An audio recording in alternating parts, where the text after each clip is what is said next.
All right, well, let's get started. So my plan for today is I'm going to go over a few basics about Jewish prayer, and then we'll take your questions and talk about them. My sense is that you all have some familiarity with Jewish prayer, so I don't need to give you a whole hour and a half of basics. We can go straight to the things that we can, go over some underlying theory and such, and then go to the things that you actually want to know. And if we don't take until 12 o'clock, all right, so we don't take until 12 o'clock. And at some point around 11:10-ish or so, I'll probably have to deal with the Hebrew school kids, and then you can have a schmooze stretch break. Okay, so the basics. We pray, traditionally, we are supposed to pray 3 times a day.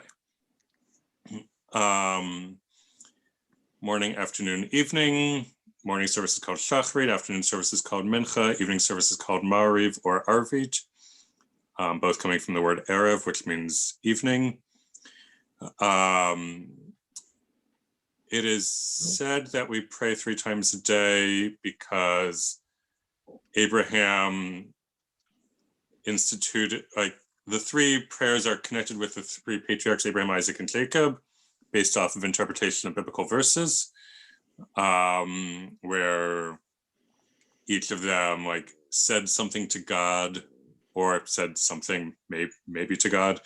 Isaac is just, he went out into the field and meditated in the afternoon, and the rabbis are like, aha, that must mean he prayed. We will have a whole prayer service based off of that. Mm-hmm. The morning service is also because of the morning sacrifice. There was daily sacrifice in the morning and daily sacrifice in the afternoon. There was not a daily sacrifice in the evening, which led to a whole discussion where somebody got impeached, actually. The president of the Sanhedrin got impeached over this question about whether or not the afternoon service was mandatory. He said it was, but he treated the guy who said it wasn't in a rotten sort of way, and for that he got impeached. And so because there was no afternoon service, because there was no evening sacrifice, in the evening service, the Amida is silent and is not repeated. And that's a nod to the dispute about whether or not it was mandatory because there was no evening sacrifice. But the Amida is not that silent on Saturday too. The services in general replaced sacrifices. This was a major theological and practical shift for Judaism. Up until the temple was destroyed, Judaism was a temple-based, sacrifice-based religion. And when the Babylonians destroyed the first temple in 586 BCE, and certainly when the Romans destroyed the second temple in 70 CE, we had to switch, because otherwise Judaism would get wiped out and it just wouldn't exist, because if you're based around something that's not there anymore, well, you've got a problem. And so the rabbis looked at some verses from the prophets where the prophets were telling the Israelites that, it's lovely that you're sacrificing things, but if you're treating people rottenly, God doesn't actually want your sacrifices. God prefers the words of your lips over the sacrifices of your hands. And so the rabbis took that set of verses and said, oh, God prefers words? We can still do words. Let's have services instead. And so now we have services instead of sacrifices. This is why on Shabbat and on holidays, there are extra services. There's the Musaf section, the extra section of the service. Musaf is added after the Torah reading on Shabbat and holidays, because there was an extra sacrifice on Shabbat and holidays. And Musaf means additional, related to the word Yosef or Joseph. Questions so far? So when was it that they stopped sacrificing and started praying? Good question. Certainly 586. 586 was the first time that they had to make that shift, because that's when the first temple was destroyed. Mhm. Then the second temple was built 70 years later, or they started to rebuild it 70 years later. So they went back to sacrificing, but there was already this like proto services in place.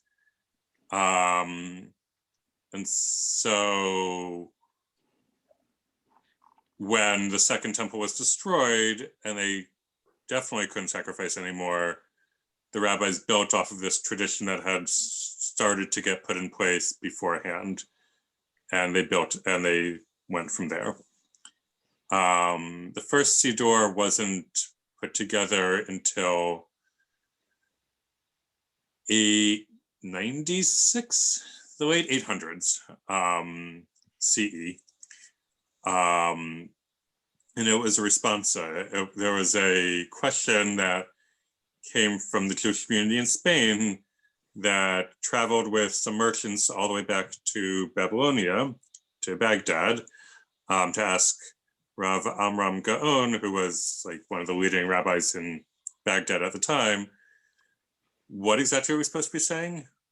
Like, what's the right order? What are all the right words? And the answer that he sent back is the first prayer book.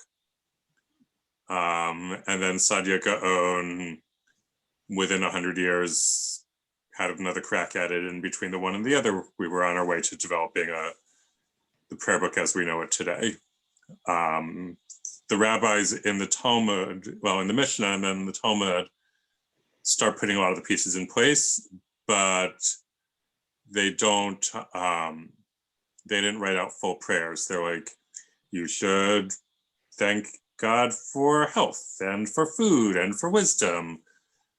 And then everybody for the next 300-400 years said, okay, we'll come up with our own extemporaneous prayers on the subject and just make sure that we hit all these different checkboxes. Yeah, so that's a little bit of how it got started. So is it because they had this sacrifice that probably that went this, and this, that they felt that they needed when they went to prayers to do this, and this in the right order? Because I'm Yeah, a bit at a loss to see why they felt they needed to have a book that told them what to pray. Yeah. yeah. But I can also see that, people would want some guidance and said, oh, we're supposed to pray. What are we supposed to say? What are the prayers, Well, yeah, but Yeah, I think it's the sacrifices were kind of like barbecue. In fact, that's pretty much all that they were, holy barbecue. And so like individuals would say, okay, I'm bringing my cow to the temple and I'm offering a Thanksgiving offering because I'm grateful to God. Mhm. And so then the priest would serve up a Thanksgiving offering. So people ate them? People ate them? So yeah, it was the priests ate, that's how the priests got food. The priests ate and the people ate. The priests didn't have their own territory in the land of Israel to grow their own food. So they relied on people to bring them food. And people brought them twice a day, food? Yeah. Wow. That's pretty impressive. Yeah.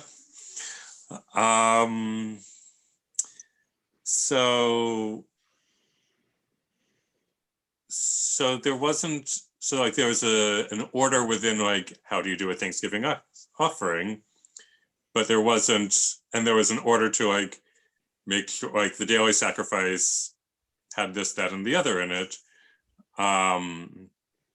But the day varied as to what it might bring for the priests. I think it probably was, okay, so we're jumping from sacrificing to praying.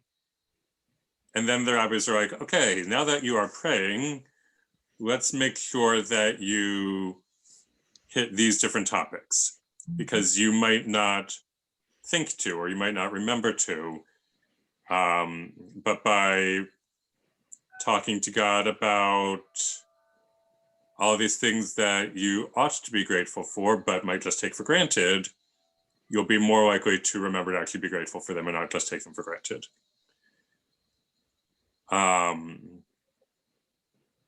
Yeah, so it's the rabbis figuring out what people ought to be saying.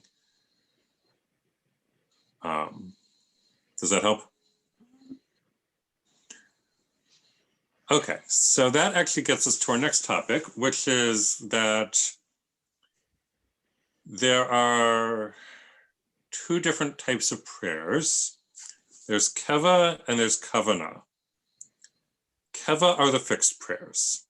Kavanah are the spontaneous prayers. This relates to the sacrifices that we were just talking about, because the keva sacrifices were like the set morning and afternoon sacrifices, and then the kavanah ones were the ones that people were like, I feel like I need to say thank you to God, or I feel like I need to say sorry to God, and then I'm going to bring the sacrifice. And that works with our prayers also. So the prayers in the Siddur are keva, they are fixed. They're the ones that you're supposed to say. But the rabbis also wanted to make sure that there was an opportunity for kavanah, for spontaneous prayers. So they put an opportunity for that in the prayer book at the end of the Amidah. After you finish the Amidah, and you go through the 19 blessings or the 7 blessings on Shabbat, there's a paragraph that's El Haydn Sor Shanei Meira, ends with Oseh Shalom B'Mermav. And that's supposed to be a space for you to do your own prayer. That is just there as an example prayer for you, based off of Mar, I think, one of the rabbis in the Talmud. Like there's a whole set of, here's what this rabbi would say, and here's what that rabbi would say, and here's what the other rabbi would say. And then somebody, possibly Rav Amram Gaon, picked one to put in the Siddur to say, here's an example prayer for you to make up your own prayer. Which is why that paragraph gets skipped when you do a repetition, because it's not actually part of the fixed prayers. However, you can also say prayers whenever you want. God understands English. So there's what my mother calls the parents' prayer of help.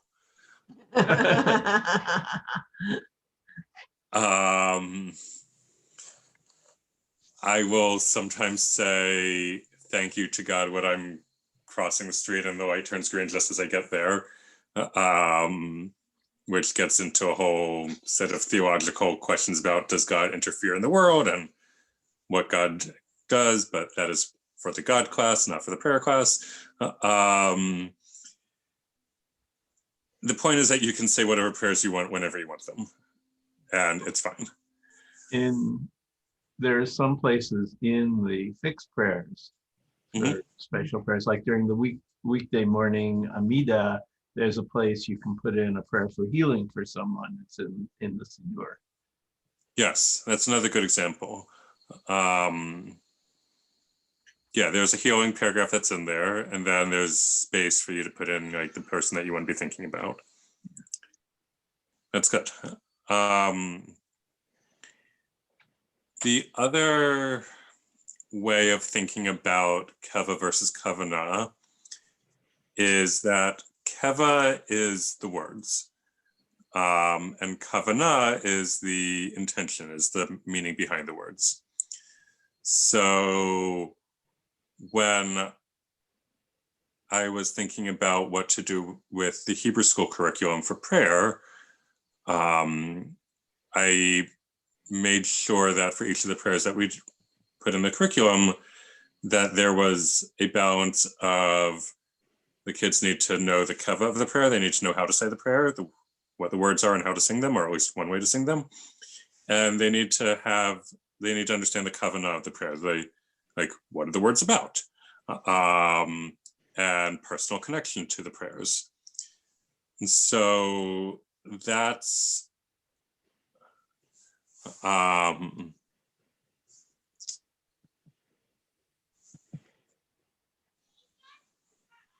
and you can certainly, sorry, I got a chat. You can certainly say blessings or otherwise talk to God whenever you feel lucky or blessed or grateful.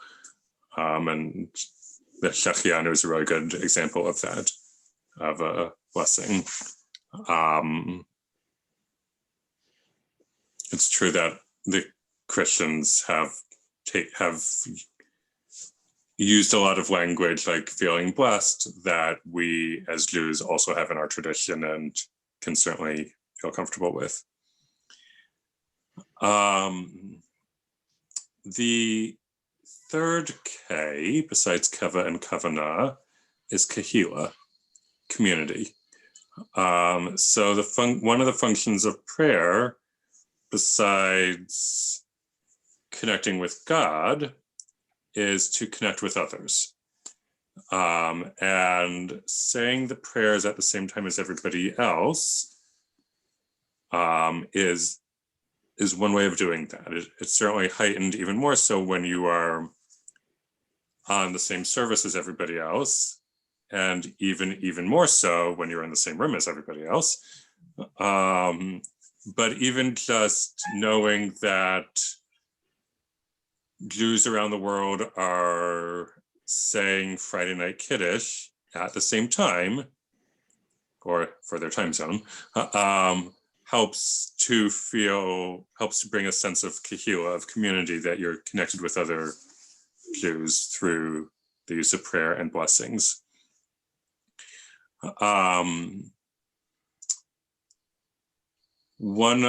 So besides connecting with God and connecting with others, prayer helps you to connect with yourself. The verb to pray in Hebrew is lahit palel. Lahit palel is a reflexive verb, which means that you are doing it to yourself. Not that you're praying to yourself, but literally it means to judge yourself.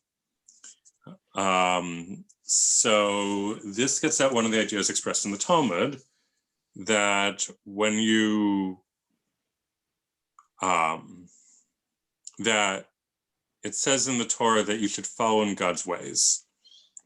And the Talmud's like, well, how can you follow in God's ways? What does that mean? And says, well, just as God provided clothes to Adam and Eve, you too should clothe the naked. And just as God visited Abraham when he was recovering from his self-circumcision at age 99, you too should visit the sick. And just as God buried Moses, you too should take care of the dead. So under that framework, lahit palel means to judge yourself. And it's a good way of thinking about prayer if you are going through a time when you are agnostic or atheistic, when you're not sure if God exists, or you're not sure if there's a God at all, or if you're just feeling deist, like, yes, God exists, and maybe God created the world, but then God has just sat back and watched and hasn't really done much since then. Because all of a sudden, if we're talking about God doing things, well, if God is the ultimate role model, then we can be thinking about how we do things. So in the prayer Baruch Shemar, we say that, but God spoke and the world came into being. that God created through God's words. Okay, well, how are we doing it with our speech? Is our speech helping, or is our speech creating or destroying? We talk in Michamelcha, we say that God frees the oppressed. Okay, how are we doing at freeing the oppressed? Are we part of the problem, or are we part of the solution? So this is a good framework for thinking about things as well. Connected with this is the fact that when prayers are said, you can read them in Hebrew or you can read them in English. Benefit of reading them in Hebrew, as you are able, is that you connect with all the other Jews vertically throughout time and horizontally throughout space who are also saying the prayers in Hebrew. That's a kahila benefit, a community benefit. Benefit of saying, and maybe a keva benefit of fixed prayers, how you say the words. Benefit of saying them in English is you can understand what you're saying. Unless your first language is Hebrew. I know for myself, I understand the prayers better in English, as good as my Hebrew might be. So, and that's a kavanah benefit. And so it doesn't have to be all or nothing. You can, read this prayer in English and that prayer in Hebrew. But that's something that I would encourage you to try at some point in the near future, is like read a prayer in English during services and like see what it's like, see how you connect with it. And the way that you connect with it will probably be different this year as opposed to next year. In the Friday night service, we say Shir Adonai Shir Chadash. It's one of the Psalms, Psalm 96, I think. And the rabbis ask, well, Shir Adonai Shir Chadash means sing unto God a new song, but we're singing the exact same song that we sang last week. And so their answer is, yes, the words are the same, but you are not the same. A whole week's worth of experiences has gone by, and it's just like you can't step in the same river twice. So it's as if the song is being recorded by a new cover band. And so that's a good argument, not only for saying the same prayers every week, and for actually also saying this, reading the same Torah readings every year, but for reading the prayers in English every once in a while, because you'll connect with it differently. Speaking of rabbinic interpretation of prayers, the rabbis noticed that some of the Psalms, such as, all right, so when we take back the Torah on Shabbat morning, we sing Mizmor David. And then we go into Psalm 29, that kicks off Psalm 29. When we take back the Torah on a holiday or on a Shabbat afternoon, we sing David Mizmor. And that begins Psalm 24. And the rabbis are like, hold on, it's the same two words, Mizmor and David, David actually, but one of them says Mizmor David, and the other one says David Mizmor. What's up with that? So their answer was, Mizmor David means a song of David. And so sometimes King David, who is credited with writing the Psalms, would just like have so much that he wanted to say to God that the words would just come like spilling out of him and into his pen, quill. And other times David would would want to talk to God, but not have the words. And then he would pray for inspiration and a song would come to him. So that would be to David a song, Le David Mizmor. And so the same thing is true with us, and this gets to Keva versus Kavanah. Sometimes we have so much that we want to say to God that we come up with our own prayers. And that's a kavanah, spontaneous prayer. And other times we want to talk to God, but we need words. And for that, we have the prayers of the Siddur to help us.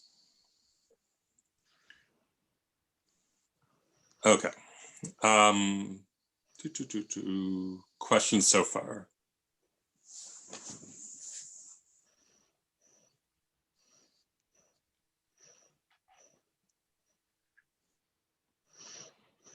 All right, seeing none, we'll go on.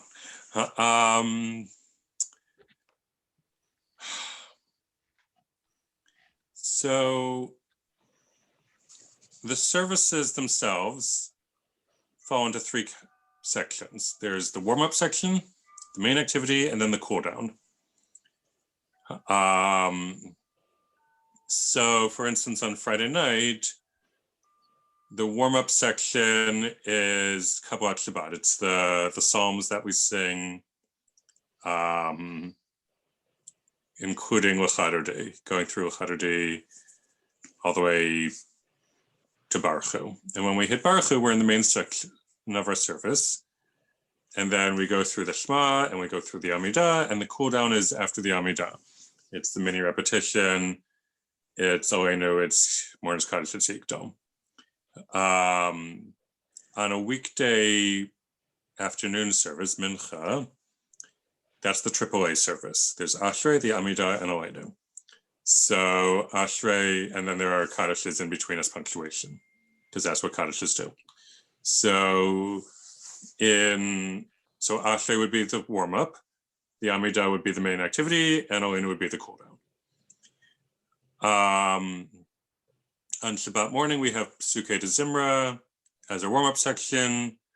We have Shachrit, which includes the Amidah, or the Shema and its blessings, the Amidah and the Amidah. Then we have the Torah service, and then Musaf is a really long cool down. Or possibly you could say Musaf, Amidah is also part of the main activity, and then the cool down is in Koheinu, Aleinu, Morning's Kaddish, and Adonai.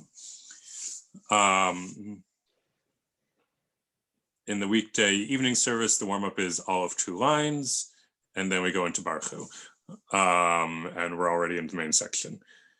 So different amounts of time spent on each one, but every service has the same structure. Within the main activity, you've got Baruch Hu, which is the call to worship. It's the invitation to pray. As I like to translate it, hey, y'all, let's praise God. Yeah, let's praise God forever.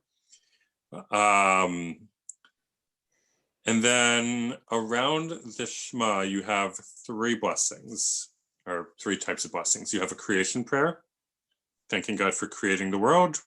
In the morning, that's Yotzer Or. In the evening, that's Ma'ariv Arivim.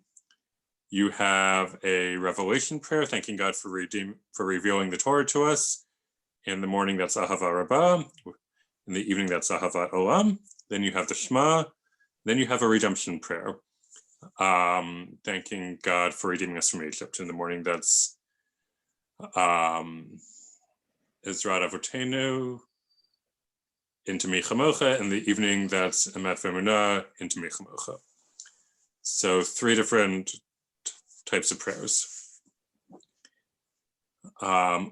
Also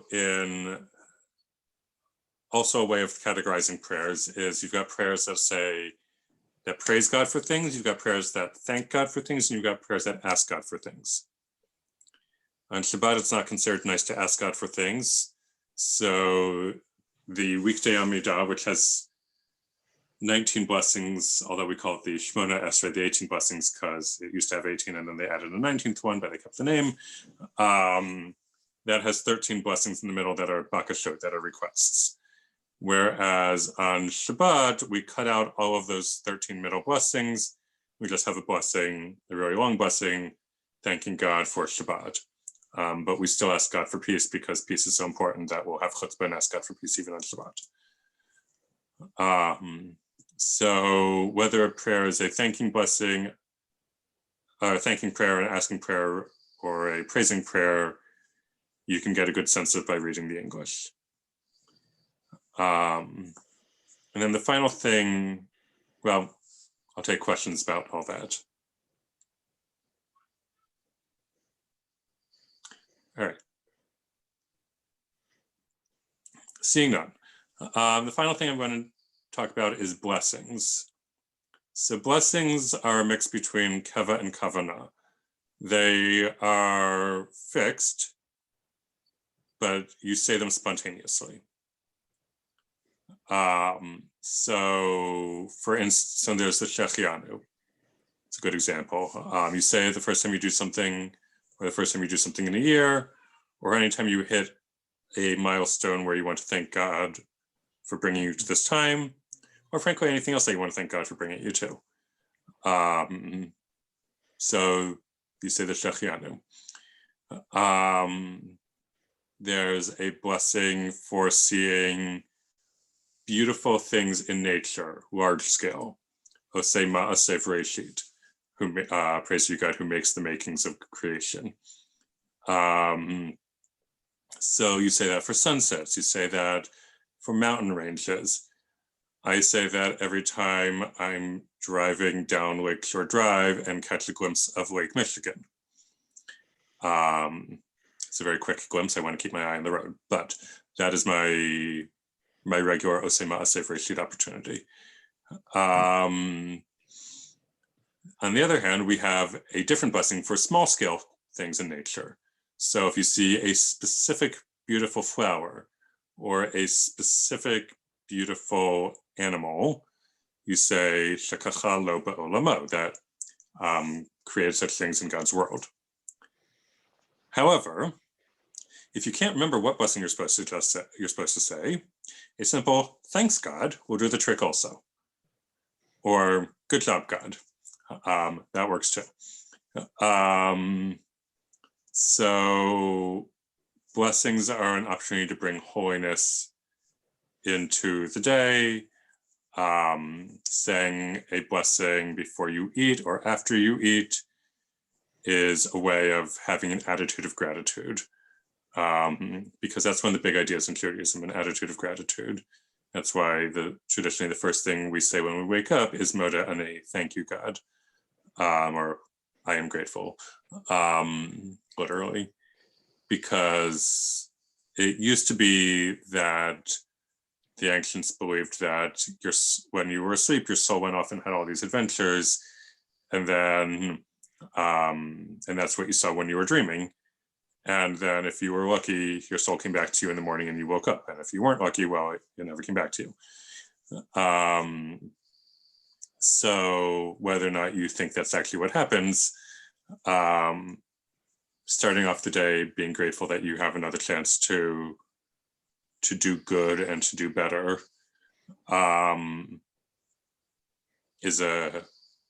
puts you in a good frame of mind that you're starting off being grateful. So that's what blessings are good for. Questions about that? Very spiritual, if you think about it. The way of appreciating life and having a positive, appreciative view of what one has, no matter, it may not be anything material, just the sensation of being alive and being able to sense what's in the world. So I think that's really a splendid way to look at things. Many people lose sight of that. Most people do. Yeah. And that's one of the challenges that comes from knowing the prayers really well, is that you get into a rote saying the prayers and and then you forget what the prayers are about specifically and in general. Right. So I did have a question, and it has to do because you're mentioning that we say the prayers. or an observation rather. Say the prayers in Hebrew, but in my generation, when we went to quote unquote Hebrew school, we read a little bit and we had some basic words and how to some really basic conversational Hebrew, and we read little simplified versions of some of the Torah readings and a few things like that. But there was really nothing, no discussion about prayers and what we discussed this morning in any sense at all. But we learned Hebrew, but there was no sense of understanding of what we were saying. Interesting. And for me, there was a conservative synagogue, a large one, well known, and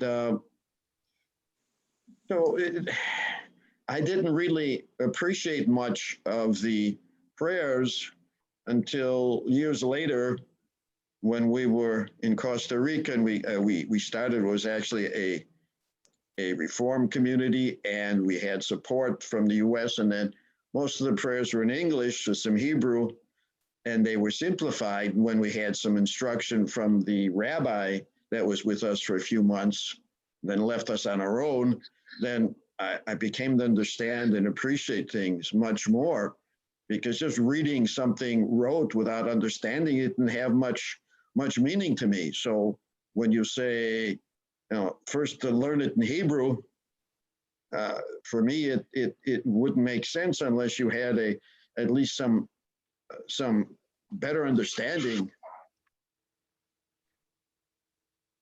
He's on the phone with he's on with somebody else. Mhm.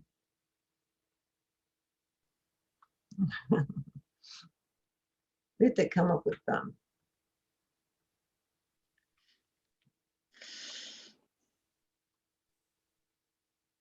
Well, they have the translations. Yes, they do, but I still Yes. remember. But you're going so quickly to try, because the whole idea was quick. Oh, And when to do the Hebrew, you can't do both. Yeah. well, Yeah. not No, you only can't do that, both. but the first Hebrew school I went to was Orthodox, and I still have the siddur they gave us. There was no translation. Yeah, that sounds like the No one translation. that I used when I was in Hebrew school and go to the junior He went to congregation. a Orthodox Yeah. too. Yeah, and Right. they, the siddur that we used in the junior congregation didn't have any English translations. The Right. one they used in the regular service did, but not the one they used in the junior congregation. No, there That's was nothing. We went there because there was one house between us. You crossed the alley and there was the synagogue, but Well, you guys went there it was because just this word means this when we were reading sections of the Torah, but there was no sense of the grammar or anything else, and so yeah. He knows words. I'll say, Ed, what does blah mean? And he'll correct my pronunciation, and then he'll tell me what it means. Yeah, I know what a lot of Hebrew words mean. Well, But so he I doesn't learned for have a any- while. I picked it up when my wife was studying modern languages, and one of the courses she took at the university was Hebrew. And she, for a while, years back, she was much better at it than I was. Because she had less preparation than I did, and that's another story for another day. But then I started picking up and learning something, but that was so long ago. Yeah. So I will now be reading some of the things I know in Hebrew, the parts I've picked up, I'll understand, but I'm mostly following in English because it's making more sense to me. And as I told my grandson just a few weeks ago when he was asking me, what was important about religion, the Jewish religion and prayer, and I explained to him, well, it gives me some perspective of life. And just as I mentioned, the things as you say, driving down Lakeshore Drive and being thankful and still after so many times you see it, it's still a wonder to you. And I said, that's how it helps me. And I didn't realize that, I told him, until I had access to more in English as an adult rather than how they prepared us in Hebrew schools. Yeah, I'm a little surprised. I mean, ago. I understand that you do the business about doing the prayers in Hebrew creates community. I totally understand that. But my mother was Catholic and my brothers are Catholic, and they stopped doing the Mass in Latin because it means a lot more to people in English, or in their own language. in their own language. And yeah, I kind of feel the same way. I mean, and like when we're at the synagogue together, I try to look at both of them and I'll say, does so and so mean such and such? And I get it right. Yeah. Most of the time, but you know, I would like to know what the words meant. Right. Now, my wife, there's some things in Hebrew, some of the short things she just feels much better. Just some of that, just at the end of Amida or say Shalom Beno, she just she knows what it means, and she just feels so much better. She's very concentrated and very intense in her feelings when she's repeating that.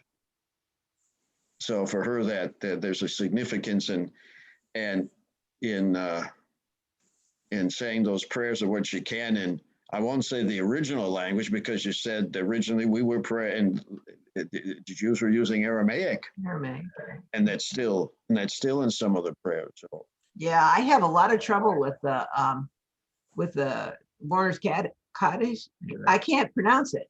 I mean, I can almost pronounce Hebrew, but and everybody goes through that so quickly that yeah. And that's one I think makes sense to do in that language, because that's a really old prayer, and it yeah. Right. I mean, Hebrew was the original before Aramaic. Yeah.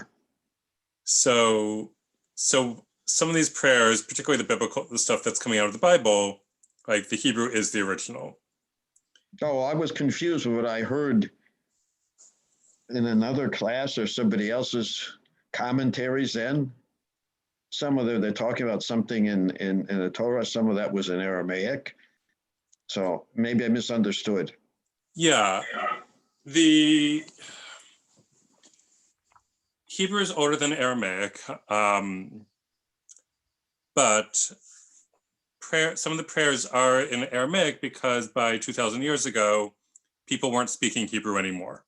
Right. They're speaking Aramaic. So the Mourner's Cottage was written in Aramaic because people could understand it. It's like writing a prayer in English today. Right.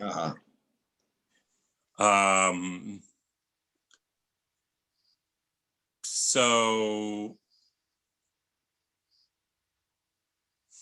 and then sometimes people would write prayers in Hebrew because that felt more authentic, even though they were speaking Aramaic in the streets. So then there is that precedent to have prayers in a language other than Hebrew. Yes. It's not English. Right. All right. Yeah. So like a month ago, I saw prayers about the elections that were being written in English. They were like written, a couple of weeks ago, 2 months ago, maybe by now. So like people still write spontaneous prayers, kavanah prayers. Right. Keep the czar away from Anativka. No, I see. Yeah, and in the prayer book we use on Shabbat, the Lev Shalem, and I know the cantor likes to do it sometimes. They have a version of Ein Keloheinu in Ladino. Mm-hmm. Yeah, my wife appreciates that for sure. It's similar to archaic Spanish, so that's yeah. Sounds like Spanish. But But it doesn't. Well, I've heard that. It sounds like Spanish, but it doesn't. Yeah, well, it's kind of like Portuguese. It sounds like no, Spanish, but it doesn't. I've heard Spanish. said that Ladino is very close to Spanish that was spoken in Spain in the 15th Of course it century. is. Exactly. It hasn't changed much. Right. Right. And it hasn't. I know, and I'm fascinated listening to Ladino songs or prayers. It's there's a different sentiment. So There's a Who Knows One. Our next class will be on Passover. And there's a Ladino Who Knows One, Quien Supiese, mhm. that I learned when I was a kid.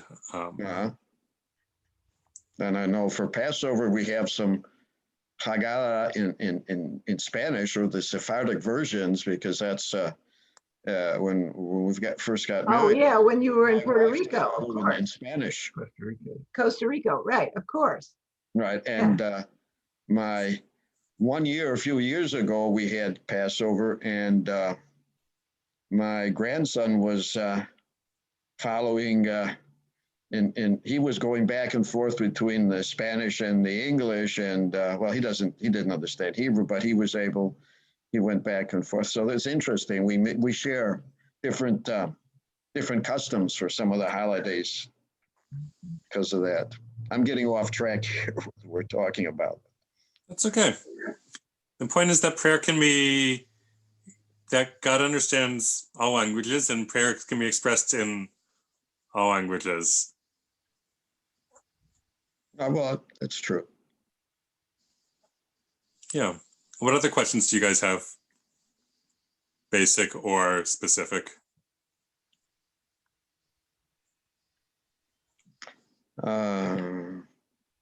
So is there any chance that more of the prayers will be done in English? Do you think, as time goes by? I think we will continue to hear prayers. I think we will continue to hear like moment-specific prayers that people write and share, being shared from the Bima by rabbis. And those will be in English. Mhm. Like yesterday, Rabbi Glick shared a prayer related to what happened on Wednesday, and it was in English. Yeah. Mhm. Beyond that,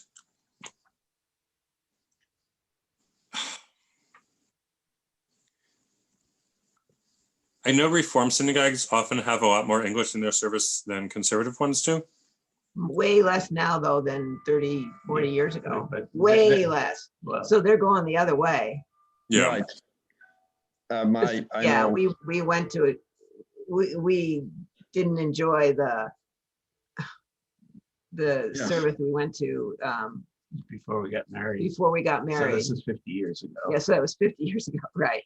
Right. And It was all in and English. several of his cousins go to Reformed synagogues, and they're really not any different from ours, really. They're a little different. They use more English, but they do a lot of Hebrew now, which they Yeah. used to do. No, that's 50 one of the years ago, reasons you went we. to a Reformed service, and it was You know- 90% in English. One thing is that Bima isn't quite as separated from this congregation in those services. I think it's when it was built, the Ah. architectural style. Could be. Yeah. Well, my wife and I, that's why we visited, was it Oak Park Temple in Oak Park? And we went there first because we had support to start the congregation in Costa Rica from the World Union of Progressive Judaism, which was Reform movement. But the Oak Park Temple was too Reform for us. And in that sense, and even now we noticed when we noticing how things have shifted from where we belong back in Costa Rica, that shifted, it had abbreviated services, most in English, some Hebrew. And believe it or not, many Israelis that were in and around in San Jose at that time preferred coming to our services than what was the, in quotation marks, Orthodox congregation. which was more sort of conservative Orthodox at the time, and more. But now even the Reform one, the congregation there, B'nai Israel, it's become much more conservative, and they've gotten to promoting using tefillin and doing much more in Hebrew, and they are drifting towards the center, and because the people felt, and why we formed it was that we identified as Jews, and we wanted to establish the identity for our children, and they didn't quite fit into the other community, because most of the other community were essentially families that came from 1 or 2 areas or 3 areas in Poland before World War II, or in the 1900s. So people felt a greater affinity. Folks in different parts of the world felt a greater affinity with we were doing. I'm getting off track, but I'm trying to point out that what you mentioned before, people are drifting towards that, where they feel more of identification with what they feel is more authentic, and what some of these rituals and prayers and objects signify, the symbolism behind it, I think. Yeah. I think also that we're not likely to see a lot more English in the service in the near future, we are starting to see more transliteration in the prayer books. Mm-hmm. And that lowers the barrier for participation for people. Yeah, I really don't like the pieces that don't have transliteration. I mean, chances are that most people, to know what they're doing, they need to have the transliteration there. And I really like the way the Torah, the red book. It's time. Yeah, I like that, and I like the fact that it has the English and the Hebrew and the commentary, and yeah, I think that's really cool. In fact, you and me both. Yeah. In fact, I generally read the commentary. Right. That's what I generally do. I listen to the Hebrew and read the commentary. So, you're getting the best of both worlds. yeah, I think so. I think so.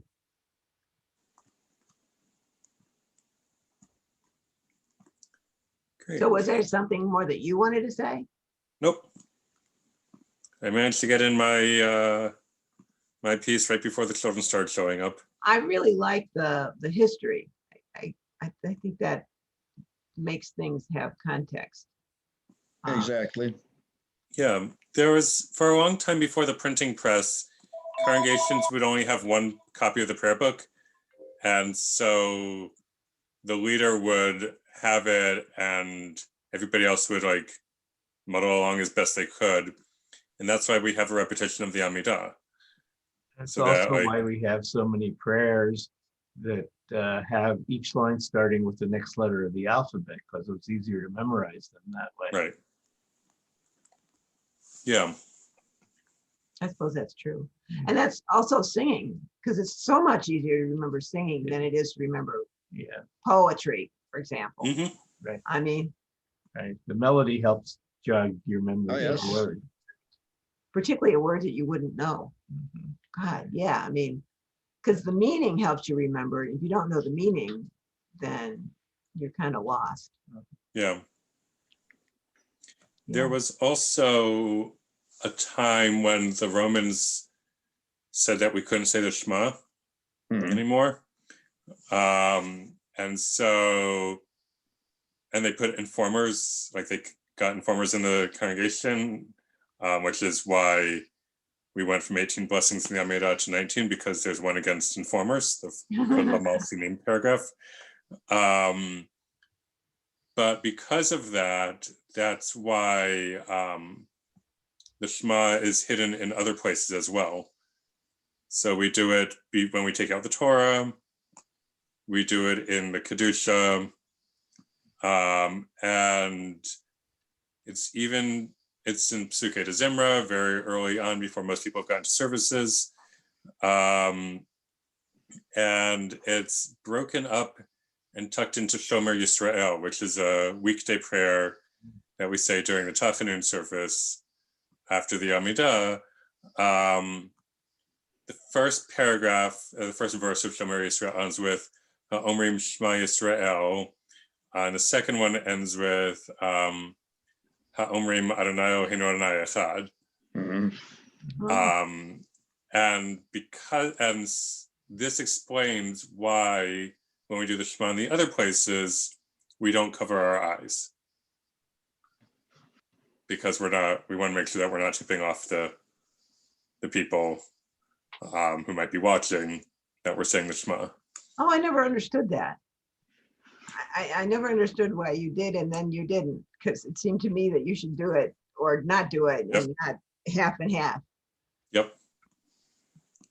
That's very interesting. Also, thanks to the Romans, that's why we have the Torah getting paraded through the congregation, because it's a reenactment of the Roman Emperor's parade, and like we're saying that we're like thinking that the Torah deserves even more respect than the Roman Emperor, and why when the Torah gets raised, some people raise their pinky. Yeah. That was like a sign of respect for the Roman Emperor.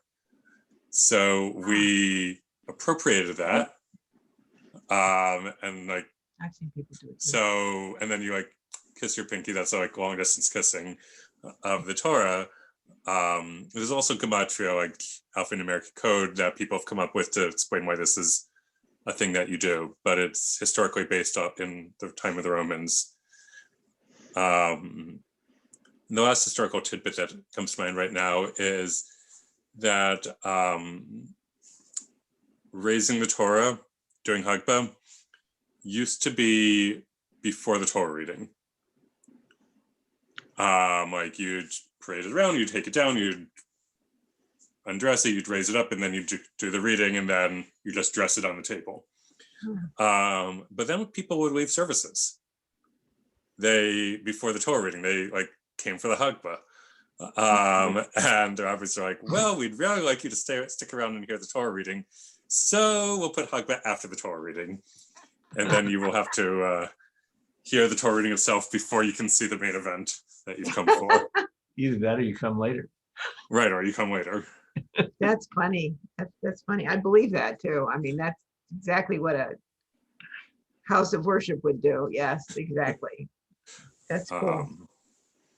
Yeah, but it's the idea of Hagbah and some of the thinking behind Hagbah and the parade as well is that it shows that what we're doing belongs to everybody, and we didn't just make it up. It's not like some priests up on a stage saying some mumbo jumbo and everybody has to take their word for it. Like, we're showing you what we read, assuming your eyesight's good enough to see it. We're taking this out and saying it belongs to all of us. It's the democratization of the Torah, which is a nice idea. That it's easy to feel like only the people on the stage who know what they're doing, that religion's only for them and everybody else is a spectator sport. But it's nice to know that it's, sacred theater in which we all have a part, even the audience.